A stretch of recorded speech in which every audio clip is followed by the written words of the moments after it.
وَتَرَكْنَا بَعْضَهُمْ يَوْمَئِذٍ يَمُوجُ فِي بَعْضٍ، اور ہم ان میں سے بعض کو، یعنی جو یاجوج ماجوج ہیں ان میں سے بعض کو، یومئذ جس دن ایسا ہوگا، جس دن اللہ کا وعدہ آئے گا اور یہ دیوار ٹوٹے گی، یموج فی بعض، ہم ان کو ایسا کر دیں گے کہ یہ ایک دوسرے میں گھس رہے ہوں گے۔ یہ مضمون احادیث میں آیا ہے۔ دیکھیں قرآن میں اور احادیث صحیحہ میں جو یاجوج ماجوج اور اس دیوار کا ہمیں ملتا ہے نا، میں صرف اس کو آپ کے سامنے بیان کروں گا، باقی اس بارے میں ڈیٹیل میں آپ جائیں گے تو بہت کچھ آپ کو انٹرنیٹ پہ بھی مل جائے گا، مفسرین کی کتابوں میں بھی مل جائے گا، اور لوگوں کی اپنی اپنی تحقیقات ہیں، اپنے اپنے تبصرے ہیں۔ نہ میں ان تبصروں کو صحیح کہہ رہا ہوں نہ غلط کہہ رہا ہوں، کتابیں بھری ہوئی ہیں، وہ آپ جائیں پڑھیں اس کو، لیکن جتنی بات قرآن سے اور صحیح احادیث سے یاجوج ماجوج کے بارے میں ثابت ہوتی ہے، میں صرف اس کو آپ کے سامنے ابھی پیش کر رہا ہوں۔ پہلا عقیدہ تو یہ ثابت ہوتا ہے کہ یاجوج ماجوج ایک قوم ہے، انسان ہیں، وہ کوئی انسانوں کے علاوہ کوئی الگ مخلوق نہیں ہے، لیکن ہیں بڑے فسادی۔ دوسری بات، یہ بہت قدیم ہے، ذوالقرنین جب گئے تو اس سے پہلے کی یہ قوم ہے، اور زمین میں پہلے سے فساد مچا رہی ہے، لیکن بہت زیادہ ان کی کثرت نہیں تھی جتنی کثرت قرب قیامت میں ہوگی، کیونکہ نسل ان کی بہت تیزی کے ساتھ بڑھ رہی ہے۔ تیسری بات یہ ہے کہ اللہ نے ان کو دنیا کے کسی حصے میں رکھ کے چھپا دیا ہے۔ چھپایا اس لیے ہے کہ ان کے ظاہر ہونے کا ایک ٹائم ہے، اور وہ ہے حضرت عیسیٰ علیہ السلام کا دور۔ حضرت عیسیٰ ابن مریم کے دور میں یاجوج ماجوج ظاہر ہوں گے، تو اسی کو آپ چوتھا پوائنٹ بھی کہہ سکتے ہیں۔ تیسرا پوائنٹ کیا ہو گیا کہ ان کو چھپا دیا گیا ہے، لہذا یہ جو لوگ کہتے ہیں نا یاجوج ماجوج دریافت ہو گئے ہیں، فلاں جگہ ہیں فلاں جگہ ہیں، تو بھائی ہمیں جب ایک چیز چھپا دی گئی ہے اور ایک ٹائم بتا دیا گیا ہے کہ اس ٹائم پہ ظاہر ہوں گے، تو اس سے پہلے وہ دریافت ہو ہی نہیں سکتے۔ پہلے دریافت ہو گئے تو اس کا مطلب نبی صلی اللہ علیہ وسلم کی گویا پیش گوئی غلط ہو گئی، تو جو جس کا ٹائم ہے اسی ٹائم پہ وہ ظاہر ہوں گے۔ چوتھی بات میں نے جیسے بتائی کہ حضرت عیسیٰ علیہ السلام کے دور میں وہ ظاہر ہوں گے۔ پانچویں بات، صحیح حدیث سے یہ بات ثابت ہے کہ یاجوج ماجوج وہ جو دیوار بنی تھی اس کو چاٹتے رہتے ہیں، ختم کرتے ہیں۔ اب چاٹنا کا جو لفظ حدیث میں ہے اس سے مراد زبان سے چاٹنا بھی ہو سکتا ہے، اور یہ کنایا بھی ہو سکتا ہے کہ اس کو ختم کرنے کی کوشش میں لگے ہوئے ہیں۔ اور ایسے چاٹنا، جب ہم کوئی چیز چاٹتے ہیں نا تو بہت تھوڑی تھوڑی وہ ختم ہوتی ہے، تو اتنی موٹی اتنی بڑی دیوار ہے کہ وہ انہوں نے اپنی اسٹرگل اور اپنی محنت نہیں چھوڑی ہے، تو وہ دیوار کو کسی نہ کسی طریقے سے گھسائی میں اس کے لگی رہتے ہیں۔ تو زبان سے بھی چاٹنا ہو سکتا ہے، اور کسی اور طریقے سے اس کو ختم کرنے کی کوشش بھی مراد ہو سکتی ہے۔ اور حدیث میں آتا ہے کہ ایک دن آئے گا، وہ جب ختم ہونے والی ہوتی ہے نا تو وہ کہتے ہیں کہ ہم کل اس کو دوبارہ شروع کریں گے اور کل ہم اس کو ختم کر دیں گے، لیکن وہ اللہ تعالیٰ اپنی قدرت سے دوبارہ اس دیوار کو اتنا ہی موٹا کر دیتے ہیں جتنا ذوالقرنین نے کیا تھا۔ تو قرب قیامت میں جب حضرت عیسیٰ علیہ السلام کا ظہور ہوگا تو وہ یہ کہیں گے ہم انشاءاللہ اس کو کل ختم کریں گے۔ تو انشاءاللہ کا لفظ جب استعمال کریں گے، کیونکہ وہ قوم ہے کافر، وہ اللہ پہ اعتماد کرنا، اللہ پہ توکل کرنا یہ چیز نہیں ہے۔ جیسے کافر تو نہیں کہے گا نا اللہ نے چاہا تو وہ اللہ پہ یقین نہیں رکھتے، تو وہ جب اللہ کا نام لیں گے اور کہیں گے کہ اللہ نے چاہا تو ہم اس کو کل ختم کر دیں گے، تو پھر اسلام کی وجہ سے وہ دیوار ختم ہو جائے گی۔ اس کی مثال ایسے جیسے حدیث میں آتا ہے، پچھلی قوموں میں ایک نوجوان تھا جو جادوگر کے پاس بھی جاتا تھا اور راہب کے پاس بھی جاتا تھا، جس کا سورہ بروج میں تذکرہ ہے، والسماء ذات البروج میں۔ تو جب وہ نوجوان پکڑا گیا، وہ مسلمان ہو گیا تھا، بادشاہ نے اس کو بھیجا تھا جادوگر کے پاس کہ جادو سیکھے، لیکن وہ راہب کے پاس جاتا، عیسائیت سیکھی اس نے اور نیک مسلمان بن گیا۔ تو بادشاہ نے اس کو قتل کرنے کی حتی الامکان کوشش کی، مگر وہ قتل نہیں ہو پا رہا تھا۔ بادشاہ نے اس کو پہاڑ پہ بھیجا اپنے سپاہیوں کو لے کے کہ پہاڑ سے لے جا کے اس کو گرا دو، لیکن اللہ نے مدد کی کہ وہ سپاہی گر گئے، یہ بچ گیا۔ بادشاہ نے حکم دیا اس کو سمندر میں لے جا کے غرق کر دو، وہ سارے سپاہی غرق ہو گئے، یہ بچ گیا۔ تو کسی بھی طرح سے اس کی قتل کی کوششیں کامیاب نہیں ہو رہی تھی، تو اس نے بادشاہ سے کہا کہ تو اگر مجھے قتل کرنا چاہتا ہے نا تو چوک پہ کھڑا کر کے تیر مجھے مار اور کہے کہ بسم اللہ ورب ھذا الغلام، اس نوجوان کے رب کے نام سے میں اس کو قتل کرتا ہوں، تو اللہ کا نام لے کے مجھے مارے گا تو میں قتل ہو جاؤں گا۔ نوجوان یہ قربانی اس لیے دے رہا تھا کہ بادشاہ جب پوری پبلک کے سامنے اللہ کا نام لے گا تو لوگوں کو یقین آ جائے گا کہ بھئی اللہ کا نام لینے سے تو کام ہو گیا، اور اللہ کا نام لیے بغیر کام نہیں ہو رہا تھا۔ تو جو بادشاہ اللہ کو مانتا نہیں تھا، آج اس کو بھی اللہ کا نام لینا پڑا ہے۔ تو نوجوان نے یہ قربانی اس لیے دی کہ بادشاہ جب اللہ کا نام لے گا لوگوں کو اللہ کی ذات پہ یقین آئے گا اور لوگ مسلمان ہو جائیں گے، عیسائیت کو قبول کر لیں گے۔ تو اس نوجوان نے یہ قربانی دی اور بادشاہ نے اللہ کا نام لے کے جب تیر مارا تو وہ نوجوان شہید ہو گیا، اور لیکن پورا ملک مسلمان ہو گیا، عیسائیت قبول کر لی، اور سورہ بروج میں پھر اللہ نے ان کا تبصرہ کیا، ان کا واقعہ بیان کیا ان کے بارے میں کہ کیسے بادشاہ نے خندقیں کھود کھود کے پوری قوم کو جو ہے وہ جو دین سے پیچھے نہیں ہٹے ان کو کس طرح سے آگ میں پھینک دیا ان سب کو۔ تو اس سے پتہ چلتا ہے کہ کافر بھی بعض دفعہ جب اللہ کا نام لیتا ہے نا تو اس کو دنیاوی فائدہ ہو جاتا ہے۔ تو یاجوج ماجوج بھی تنگ آ کر پھر اللہ کا نام لیں گے اور کہیں گے اللہ نے چاہا تو ہم اس دیوار کو کل ختم کر دیں گے، اور بالآخر وہ دیوار ختم ہو جائے گی۔ پھر قرآن کے الفاظ ہیں آگے کہ جب یہ دیوار ختم ہوگی وَتَرَكْنَا بَعْضَهُمْ يَوْمَئِذٍ۔ اچھا ہاں، میں بتا رہا تھا کہ حدیث سے کیا پوائنٹ پتہ چلتے ہیں، تو یہ 5 پوائنٹ ہو گئے۔ چھٹا پوائنٹ یہ کہ حضرت عیسیٰ ہی کے دور میں یہ کسی وبا کے ذریعے ہلاک ہو جائیں گے۔ حضرت عیسیٰ علیہ الصلوۃ والسلام اتنے زیادہ ہوں گے کہ ان سے لڑنا ممکن نہیں ہوگا، جیسے کہ قرآن میں بھی آ رہا ہے وَتَرَكْنَا بَعْضَهُمْ يَوْمَئِذٍ يَمُوجُ فِي بَعْضٍ، ہم ان میں سے بعض کو بعض کے اندر گھسا دیں گے، اتنی کثرت سے ایک دوسرے میں، اب آبادی کی کثرت بہت ہوگی ان کی، گھسے ہوئے ہوں گے ایک دوسرے میں، یہ جیسے چیونٹیاں اور مکوڑے ہوتے ہیں، تو ان سے لڑنا ممکن نہیں ہوگا۔ تو حضرت عیسیٰ علیہ الصلوۃ والسلام لوگوں کو لے کے کوہ طور پہ چلے جائیں گے اور باقی مسلمان وہ اپنے اپنے گھروں کے اندر بند ہو جائیں گے، اور پھر اللہ کی طرف سے ایک وبا آئے گی اور اس وبا میں یہ سارے کے سارے ہلاک ہو جائیں گے، اور پھر جب ہلاک ہو جائیں گے تو اتنی زیادہ ان کی لاشیں زمین پہ ہوں گی، اتنی زیادہ کہ انسانی آبادی ان کی لاشوں سے متعفن ہونا اور بیمار ہونا شروع ہو جائے گی، ان کی لاشوں سے بدبو اٹھے گی، اور ظاہر ہے انسان ہوں گے یہ، تو اس کی وجہ سے جو زمین کا ماحول خراب ہوگا۔ پھر حضرت عیسیٰ علیہ الصلوۃ والسلام اللہ سے دعا مانگیں گے کہ اللہ تعالیٰ ان کو کسی طرح ٹھکانے لگائے، کوئی انتظام کرے۔ پھر حدیث میں آتا ہے بارشیں ہوں گی اور سیلاب آئیں گے اور ان کی لاشیں بہہ بہہ کے پانیوں میں جا کے، سمندروں میں جا کے ختم ہو جائیں گی، اللہ تعالیٰ ان کو اس طرح سے ٹھکانے لگائے گا۔ تو یہ یہاں تک جتنے بھی مضامین ہیں یہ صحیح احادیث سے ثابت ہیں۔ تو قرآن کہتا ہے وَتَرَكْنَا بَعْضَهُمْ يَوْمَئِذٍ يَمُوجُ فِي بَعْضٍ، ہم ان میں سے بعض کو بعض میں چھوڑ دیں گے، بہت کثرت ہوگی۔ وَنُفِخَ فِي الصُّورِ، اور پھر سور پھونکا جائے گا۔ قرآن میں تو یہ کہ سور پھونکا جائے گا ایسے لگ رہا ہے جیسے فوراً پھونکا جائے گا، مگر احادیث میں تفسیر ہے کہ فوراً نہیں پھونکا جائے گا۔ یاجوج ماجوج قیامت کی نشانیوں میں سے ایک بہت بڑی نشانی ہوگی، یعنی یہ اس بات کی علامت ہوگی کہ اب قیامت بہت قریب ہے۔ تو حضرت عیسیٰ ابن مریم علیہ السلام جب نازل ہوں گے، میں تھوڑی سی ترتیب بیان کر دیتا ہوں کہ جو کیونکہ بات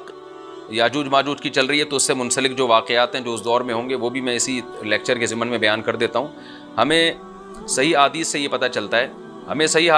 چلتا ہے کہ قرب قیامت میں جب مسلمان بہت قسمہ پرسی میں ہوں گے تو خراسان سے لشکر اٹھے گا۔ خراسان یہ افغانستان اور ایران کا حصہ، اس علاقے کو نبی صلی اللہ علیہ وسلم کے دور میں خراسان کہا جاتا ہے، جس میں قندھار بھی آتا ہے، ایران کا بھی حصہ آتا ہے اس میں۔ تو یہاں سے لشکر اٹھے گا، مجاہدین لڑیں گے بہت بڑی تعداد میں، دنیا میں جہاد ہوگا، مسلمان ظلم کی چکی میں پس کے تنگ آ چکے ہوں گے، اور لڑتے لڑتے حدیث میں آتا ہے اتنی بڑی بڑی لڑائیاں ہوں گی کہ 1/3 مسلمان شہید ہو جائیں گے اس میں، 1/3 مجاہدین جو لڑنے والے ہوں گے، اور 1/3 جو ہوں گے وہ میدان جنگ سے بھاگ جائیں گے، اور 1/3 کو اللہ فتح عطا فرمائے گا۔ تو جو 1/3 میدان جنگ سے بھاگ جائیں گے، نبی صلی اللہ علیہ وسلم نے فرمایا ان کی توبہ کبھی قبول نہیں ہوگی۔ جو 1/3 شہید ہو جائیں گے وہ افضل ترین شہداء ہوں گے اس وقت کے، اور 1/3 کو اللہ تعالیٰ غلبہ عطا فرمائیں گے۔ ایک واقعہ تو ہمیں قرب قیامت میں نبی صلی اللہ علیہ وسلم سے یہ ملتا ہے صحیح حدیث سے۔ دوسرا ہمیں یہ ملتا ہے کہ قرب قیامت ہی میں مسلمان قسمہ پرسی کا شکار ہوں گے، تو تلاش کریں گے حضرت مہدی کو، کیونکہ حضرت مہدی وہ شخصیت ہیں جن پہ تمام نیک لوگ جمع ہو جائیں گے اور وہ مسلمانوں کی میدان جنگ میں کمانڈ کریں گے، جہاد میں کمانڈ کریں گے۔ تو ان کو بیت اللہ میں تلاش کیا جائے گا، وہ رسول اللہ صلی اللہ علیہ وسلم کی اولاد میں ہوں گے، اور لوگ ان کو پہچان لیں گے، اہل اللہ پہچان کر ان کو اپنا امیر بنائیں گے، اور ان کی قیادت میں پھر لڑائی اور جہاد شروع ہوگا۔ اور یہ لڑائی جب دمشق میں لڑائی ہو رہی ہوگی تو دمشق میں عصر کی نماز کے وقت حضرت مہدی، میں نے جو یہ کہا کہ دمشق میں لڑائی ہو رہی ہوگی، مقصد یہ نہیں ہے کہ دمشق کوئی میدان جنگ بنا ہوا ہوگا، مقصد یہ ہے کہ وہ مجاہدین کا لشکر دمشق میں ہوگا عصر کی نماز کے وقت، لڑائی چاہے کسی اور میدان میں ہو رہی ہو، لیکن حدیث میں ہمیں دمشق کا تذکرہ ملتا ہے۔ تو دمشق میں حضرت شام کا تذکرہ ملتا ہے، اور جو قرائن ہمیں ملتے ہیں وہ دمشق کی ایک خاص مسجد ہے، وہ مسجد حضرت مفتی تقی عثمانی صاحب اور مفتی رفیع عثمانی صاحب نے اس کو ہائی لائٹ بھی کیا، لیکن وہ یقینی نہیں ہے، یہ خوب سمجھے، انہوں نے اس کا بھی تبصرہ کیا کہ اس کے بارے میں کوئی یقین نہیں ہے۔ تو حضرت مہدی عصر کی نماز پڑھا رہے ہوں گے، لوگ امامت میں آپ کے پیچھے کھڑے ہوں گے، یہاں تک کہ مسجد کے مینار پر، آج بھی وہ مینار موجود ہے جس کے بارے میں غالب گمان ہے کہ یہ وہ مینار ہے جہاں حضرت عیسیٰ علیہ السلام نازل ہوں گے، غالب گمان کے درجے میں کہا جا سکتا ہے، ورنہ پھر اسی کے اڑوس پڑوس میں کوئی مسجد ہوگی۔ میرا اگر شام جانا ہوا تو انشاءاللہ میں ارادہ ہے کہ میں ولاگ میں اس مسجد کا بھی تذکرہ کروں گا، اس جگہ کا بھی تذکرہ کروں گا، لیکن میں پہلے یہ بات بتا دوں کہ وہ 100% یقینی نہیں ہے، ایسا نہ ہو کہ اس مسجد کے مینار پہ چڑھ کے لوگ جو ہے وہ اس کے کوئی مینار کو ہی چاٹنا شروع کر دیں تبرک کے طور پہ۔ تو عصر کی نماز کا ٹائم ہوگا، حضرت عیسیٰ ابن مریم علیہ السلام فرشتوں کے کندھوں پہ ہاتھ رکھ کے نیچے اتریں گے نماز کے ٹائم پہ، یعنی آسمان سے مینار تک آئیں گے اور پھر مینار سے آپ کے لیے سیڑھیاں لگائی جائیں گی، سیڑھیوں کے ذریعے مینار سے نیچے اتریں گے اور لوگ ان کو پہچان لیں گے۔ حضرت مہدی ان کو امامت کے لیے آگے کریں گے کہ آپ اللہ کے ایک پیغمبر ہیں، آپ نماز پڑھائیے، حضرت عیسیٰ علیہ السلام انہی کو آگے رکھیں گے، اور اس طرح کا مفہوم ہے حدیث میں کہ اللہ نے اس کام کے لیے آپ کو ہی منتخب کیا۔ کیا مطلب یہ امامت اس امت کا حق ہے؟ تو حضرت عیسیٰ ابن مریم علیہ السلام کا جو کام ہوگا وہ جہاد ہے اور یہودیوں سے انتقام لینا، کیونکہ یہودیوں نے اپنے خیال میں حضرت عیسیٰ کو قتل کیا تھا، تو اللہ نے یہودیت ہی کے خاتمے کے لیے اور دجال کے خاتمے کے لیے عیسیٰ ابن مریم کو نازل کیا ہے۔ حضرت مہدی سے پہلے ہی دجال ظاہر ہو چکا ہوگا۔ دجال کے بارے میں حدیث میں آتا ہے کہ ہر پیغمبر نے اپنی امت کو دجال کے فتنے سے ڈرایا ہے۔ اچھا، یہ دجال ایک ایسی شخصیت ہے جس کا یہودی انتظار ہم سے زیادہ کر رہے ہیں، کیونکہ یہودی اس کو اپنے لیے نجات دہندہ سمجھتے ہیں، جبکہ حدیث میں آتا ہے کہ دجال کانا ہوگا اور اس کا خدائی کا دعویٰ ہوگا، اس کے پاس کچھ ایسی طاقتیں ہوں گی کہ مردے کو زندہ کر دے، زندہ کو مار دے، ایک طرف اس کے باغ ہوگا، ایک طرف اس کے آگ ہوگی، جو اس پر ایمان لائے گا اس کو باغ میں داخل کرے گا، اور جو اس پر ایمان نہیں لائے گا اس کو آگ میں داخل کرے گا۔ اور رسول اللہ صلی اللہ علیہ وسلم نے فرمایا اس کی جو آگ ہے حقیقت میں وہ جنت کا باغ ہوگا، اور اس کا جو باغ ہے حقیقت میں وہ جہنم کی آگ ہوگی۔ تو جو نبی کی باتوں پہ یقین کرتے ہیں وہ دجال کے فتنے سے محفوظ رہیں گے، اور حدیث میں سورہ کہف کی بھی تلاوت کا حکم ہے، جمعے کے دن جو کہف کی تلاوت کرتا ہے اللہ اس کو دجال کے فتنے سے محفوظ رکھتا ہے۔ اب آپ دیکھیں یہ سورہ کہف میں ہی قیامت کی علامات کا تذکرہ ہے نا، تو شاید اسی وجہ سے کیونکہ جو سورہ کہف پڑھتا رہے گا وہ یاجوج ماجوج کے واقعات بھی پڑھتا رہے گا اور اللہ کی قدرت کے واقعات بھی پڑھتا رہے گا، تو دجال کے فتنے سے اللہ اس کو اس برکت سے بچا کے رکھیں گے، فتنے سے محفوظ رکھیں گے۔ تو وہ ایسی طاقتیں دکھائے گا، بے وقوف لوگ اس پہ ایمان لے آئیں گے۔ حدیث میں آتا ہے کہ کانا کبھی بھی خدا نہیں ہو سکتا، یعنی اس کی تو ایک آنکھ ہوگی نہیں، لیکن بے وقوف لوگ اس کے یہ کچھ ظاہری کمالات دیکھیں گے، یہ نہیں دیکھیں گے کہ یہ تو شکل بھی اس کی اچھی نہیں ہے، یعنی خدا کم از کم جمال والا ہوتا ہے نا، یہ تو ہے بھی کانا، اور اس کے بڑا بڑا کافر بھی لکھا ہوا ہوگا واضح طور پر، جس سے پتہ چلے گا۔ لیکن احمق اور بیوقوف لوگ جیسے روحانی عاملوں کو کچھ شعبدے دیکھ کر ان پہ سے متاثر ہو جاتے ہیں نا، روحانی عاملوں کے شعبدے دیکھ کے، تو ایسے ہی دجال کے شعبدے دیکھ کے متاثر ہوں گے۔ تو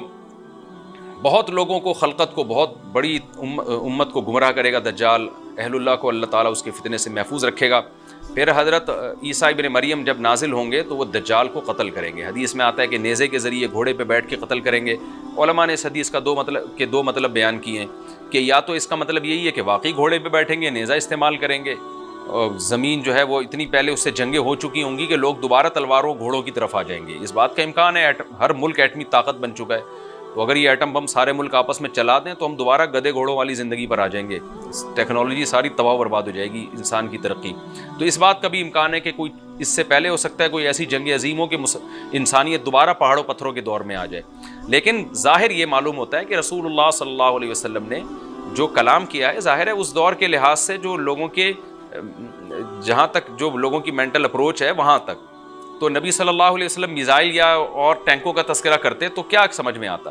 تو گھوڑے سے مراد ہے جو اس زمانے کا گھوڑا ہوگا، اور نیزے سے مراد ہے اس زمانے کا جو اسلحہ ہوگا، کیونکہ نیزہ نبی کے دور کا ایک مناسب اسلحہ تھا اور گھوڑا نبی کے دور کی میدان جنگ کی ایک مناسب سواری تھی۔ تو اس سے یہ بھی پتہ چلتا ہے کہ ہو سکتا ہے عیسیٰ ابن مریم نیزے کے بجائے کلاشنکوف کا استعمال کر لیں، تو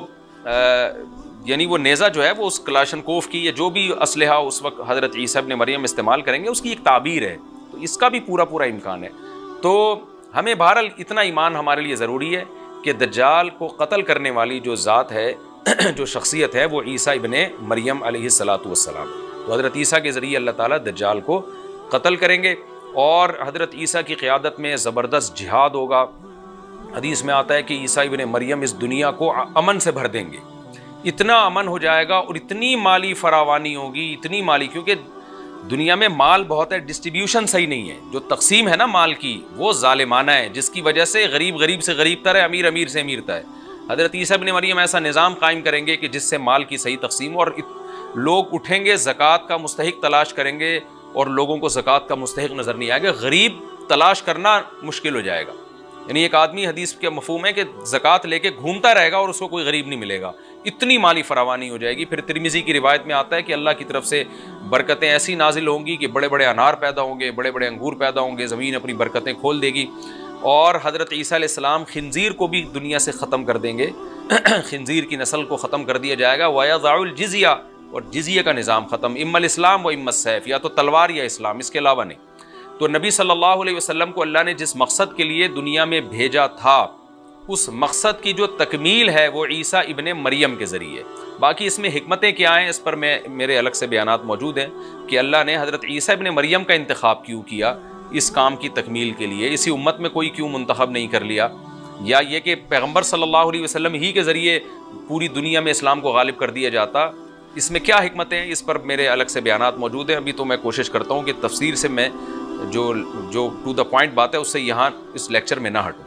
تو اسی وقت حضرت عیسیٰ ابن مریم اس کو یاجوج ماجوج کو قتل کریں گے اور دنیا انصاف سے بھر جائے گی، اور اللہ تعالیٰ نے جو پیغمبروں کو دنیا میں بھیجا تھا اس کا مقصد کیفیت اور کمیت دونوں لحاظ سے حاصل ہو جائے گا۔ اس کے بعد پھر آہستہ آہستہ دنیا میں زوال شروع ہوگا، اور پھر جب پوری دنیا کے لوگ زوال کا شکار ہوتے ہوتے کفر کی طرف جائیں گے، گناہوں کی طرف، اور حدیث میں آتا ہے جب تک ایک شخص بھی اللہ کا نام لینے والا ہوگا اس دنیا پر قیامت نہیں آئے گی، یہاں تک کہ آخری شخص جب دنیا سے اٹھے گا جو اللہ کا نام لیا کرتا تھا، تو اس کے بعد اللہ تعالیٰ سور پھونکیں گے، جبریل کو حکم دیں گے سور پھونکنے کا، اور اس دنیا کو تباہ و برباد کر دیا جائے گا۔ تو آگے قرآن کہتا ہے وَنُفِخَ فِي الصُّورِ، اور پھر سور میں پھونکا جائے گا، فَجَمَعْنَاهُمْ جَمْعًا، پھر ہم ان تمام انسانوں کو جمع کر دیں گے، وَعَرَضْنَا جَهَنَّمَ يَوْمَئِذٍ لِّلْكَافِرِينَ عَرْضًا، اور قیامت کے دن ہم جہنم کو یومئذ، جس دن ایسا ہوگا یعنی جس دن سور پھونکا جائے گا، یہ دوسرا سور مراد ہے، للکافرین عرضا، کافروں کے سامنے پیش کر دیں گے، الذین کانت اعینہم فی غطاء عن ذکری، یہ وہ لوگ ہیں جن کی آنکھیں میری یاد سے پردے میں پڑی ہوئی تھیں، یعنی میری یاد کی چیزیں ان کو نظر ہی نہیں آتی تھیں، غفلت میں پڑی ہوئی تھی جن کی آنکھیں، وکانوا لا یستطیعون السمع، اور یہ سننے کی صلاحیت بھی نہیں رکھتے تھے، نہ حق بات سنتے تھے نہ حق دیکھتے تھے، بس اپنے خواہشات کی جو چیزیں ہیں وہ ان کو اچھی لگتی تھیں اور وہی ان کو سمجھ میں آتی تھیں۔ تو یہ ہمارا رکوع الحمدللہ کمپلیٹ ہو گیا۔ اس رکوع میں ہمیں بہت سارے اسباق ملتے ہیں، میں نمبر وار اس کو مختصراً بیان کر دیتا ہوں۔ پہلی بات تو یہ کہ دیکھیں اللہ تعالیٰ نے کیسے کیسے بادشاہ دنیا میں بھیجے ہیں اور کتنے پاورفل بادشاہ۔ حضرت ذوالقرنین کا نام ہی قرن والا، دو کناروں والا، زمین کے بہت بڑے حصے کو حضرت ذوالقرنین نے فتح کیا، اور اللہ کے نیک بندے کیسے اللہ کے راستے میں لڑتے رہے ہیں۔ تو یہ جو لوگ بیٹھ جاتے ہیں نا بس عبادت کرو اور لڑائی وڑائی اسلام میں ہے ہی نہیں، یہ دنیا میں کوئی بھی عقل مند اس نظریے کا حامی نہیں ہوگا۔ تو طاقت اور قوت کی اسلام میں بہت زیادہ اہمیت ہے۔ اس سے ہمیں یہ بھی پتہ چلتا ہے کہ اپنے ملک کی، خاص طور پر اسلامی ملک کی جو فوجی قوتیں ہیں، جو فوجی طاقتیں ہیں، ان کی ہمیں قدر کرنی چاہیے، کیونکہ اگر کوئی بھی ملک عسکری لحاظ سے کمزور ہو جائے، کیونکہ اللہ تعالیٰ تو جو عسکری لحاظ سے طاقتور قومیں تھیں اللہ نے ان کا کتنا تذکرہ کیا، ہاں وہ اللہ کے باغی نہ ہوں۔ تو اسلامی ملک میں کوئی بھی اسلامی کنٹری ہے، چاہے سعودی عرب ہے، چاہے پاکستان ہے، چاہے ترکی ہے، کوئی بھی اسلامی کنٹری ہے، اس کی فوج کی قدر کرنی چاہیے، کیونکہ اسی کی وجہ سے ملک کا بارڈر محفوظ ہوتا ہے۔ اگر مسلمان عسکری لحاظ سے کمزور ہونا شروع ہو جائیں تو کافر ہمیں گاجر مولی کی طرح کاٹنا شروع کر دیں، اسلام دشمن قوتیں ہمیں کھا جائیں، ختم کر دیں ہمیں کھا کے۔ تو نیک قوتوں کو اپنی بقا کے لیے ہمیشہ سے ایک اسلحے کی اور طاقت کی ضرورت رہتی ہے، اس کی اہمیت اسلام میں بہت زیادہ ہے۔ موسیٰ علیہ الصلوۃ والسلام کے بعد کتنے بڑے بڑے جنگی کمانڈر پیدا ہوئے، ذوالقرنین کا اللہ نے کیسا تذکرہ کیا۔ ذوالقرنین کی عبادت کا کہیں بھی تذکرہ نہیں، حالانکہ وہ بڑے عبادت گزار بھی تھے۔ داؤد علیہ السلام کی عبادت کا تذکرہ بھی ہے، ان کی تلوار اور طاقت کا تذکرہ بھی ہے۔ تو اللہ تعالیٰ جہاں عبادت کا تذکرہ کرتے ہیں تو طاقت اور قوت کا بھی تذکرہ کرتے ہیں، اس سے عسکری لحاظ سے اپنے آپ کو مضبوط کرنے کی اہمیت کا ہمیں پتہ چلتا ہے کہ اسلام میں اس کی بڑی اہمیت ہے۔ کسی بھی اسلامی ملک کی فوج کا مورال کسی بھی لحاظ سے ڈاؤن نہیں ہونا چاہیے، اور عسکری لحاظ سے وہ کسی بھی لحاظ سے کمزور نہیں ہونی چاہیے، اور اس کو چاہیے کہ اعدوا لهم ما استطعتم من قوہ پر عمل کرے، کہ قرآن کہہ رہا ہے روز بروز اپنی طاقت اور قوت میں اضافہ کرنے کی کوشش کرو۔ اس سے مسلم قوم کو کبھی بھی غافل نہیں ہونا چاہیے، اور کوئی بھی ایسا کام جس سے مسلمان قوتیں اور طاقتیں کمزور ہونا شروع ہو جائیں، اس کام سے ہمیں بچنا چاہیے۔ دوسری بات ہمیں یہ پتہ چلی کہ اللہ تعالیٰ نے اہل اسلام کے ذمے پوری دنیا کی ذمہ داری لگائی ہے، کسی ایک ملک کی نہیں۔ جتنے بھی پیغمبر آئے ہیں جب وہ دنیا فتح کرنا شروع کی ہے تو کہیں رکے نہیں ہیں وہ کہ بھئی یہاں تک، اس سے آگے نہیں جانا۔ ان کی صلاحیت ہی ختم ہو گئی ہو، وسائل ہی ختم ہو گئے ہوں تو الگ بات ہے۔ تو پوری دنیا ہے جس میں اللہ کے دین کو غالب کرنا ہے۔ اب اس کا طریقہ کیا ہوگا؟ ظاہر ہے جو جس زمانے میں سوٹیبل طریقہ ہو وہ اختیار کیا جائے گا۔ تو حضرت ذوالقرنین پہلے انتہائی مشرق کی طرف گئے ہیں، جہاں سورج نکلتا ہے تو وہاں سے جہاں سے آبادی شروع ہو رہی ہے، اور ان کا خیال تھا کہ اب آگے آبادی نہیں ہے، تو پھر جا کے سٹاپ کیا ہے۔ مغرب میں بھی ایسے ہی، شمال میں بھی ایسے ہی۔ تو ہمیں جب دیکھتے ہیں کہ جب صحابہ کرام نے دنیا فتح کرنا شروع کی ہے تو ہمیں مسلمان کمانڈروں میں بھی ایسے واقعات ملتے ہیں کہ وہ علاقے فتح کرتے کرتے سمندر کے کنارے پہنچے، اور انہوں نے سمندر کو دیکھ کے کہا کہ تیرے آگے بھی آبادی ہوتی نا تو ہم اللہ کا کلمہ وہاں بھی بلند کرتے۔ تو یہ دور تھا مسلمانوں کا، اور یہ عیسیٰ ابن مریم دوبارہ پھر وہی کریں گے، پوری دنیا کو فتح کریں گے۔ تو حضرت ذوالقرنین کے اس واقعے سے پتہ چلتا ہے کہ پوری دنیا کی ذمہ داری اللہ نے ہمیشہ سے اہل اللہ پہ لگائی ہے، اور وہ پوری دنیا میں اللہ کے دین کو غالب کرنے کی کوشش میں ہمیشہ سے لگے رہے ہیں۔ تیسری بات ہمیں پتہ چلتی ہے کہ اسباب اور وسائل کی اہمیت۔ حضرت ذوالقرنین نے جب اتنا پہاڑوں کے بیچ میں اتنا یعنی لوہے کی پلیٹیں لگا کے، تانبا پگھلا کے آہنی دیوار بنائی ہے تو خوش ہوئے ہیں، ھذا رحمت من ربی، یہ میرے رب کی رحمت ہے۔ تبھی تو اللہ کا شکر ادا کیا نا، خوشی پہ شکر ادا کیا جاتا ہے۔ تو اس سے یہ بھی پتہ چلتا ہے کہ سائنس اور ٹیکنالوجی، دیکھیں یہ کام ٹیکنالوجی کے بغیر ممکن نہیں تھا۔ تبھی تو اس قوم نے کہا نا ذوالقرنین سے کہ ہم پیسے آپ کو دیں گے، لیکن ہمارے پاس وہ وسائل نہیں ہیں، وہ ٹیکنالوجی نہیں ہے ہمارے پاس۔ اور بظاہر ایسا لگتا ہے کہ ان کے پاس لوہا بھی تھا، تانبا بھی تھا، کیونکہ حضرت ذوالقرنین اب یہ تو نہیں ہے نا کہ زمین کے مشرق کی طرف دوبارہ لوہا جمع کرنے گئے ہوں، تو وہیں سے جو کچھ ہوگا نکالا ہوگا۔ تو وسائل اس قوم کے پاس تھے، ٹیکنالوجی نہیں تھی کہ اس لوہے کو اور اس تانبے کو پگھلا کے دونوں پہاڑوں کے بیچ میں پلیٹیں کیسے بنانی ہیں، اور ان کو کیسے ان کے بیچ میں تانبا کر کے کہانی دیوار بنائی ہے، یہ ٹیکنالوجی ان کے پاس نہیں تھی۔ تو اس سے ہمیں ٹیکنالوجی کی ویلیو کا بھی پتہ چلتا ہے۔ آج مسلمان اس میں بھی بہت پیچھے چلے جا رہے ہیں اور اس کو مذہب سمجھنا شروع کر دیا ہے، یہ بات بھی غلط ہے۔ حضرت ذوالقرنین نے اتنی طاقت اور قوت کا استعمال کیا اور اتنے زبردست طریقے سے اس وقت جو بھی اس سوٹیبل ٹیکنالوجی تھی اس کا استعمال کر کے دو پہاڑوں کے بیچ کے راستے کو بند کر دیا، اور اس پہ خوشی منائی حضرت ذوالقرنین نے۔ یہ نہیں کہا کہ بھئی اس سے کچھ بھی نہیں ہوتا، اصل میں تو بس انسان کو چاہیے کہ وہ اللہ اللہ کیا کرے بیٹھ کے، اور یہ کیا اللہ سے بس مدد مانگو، اللہ ہی۔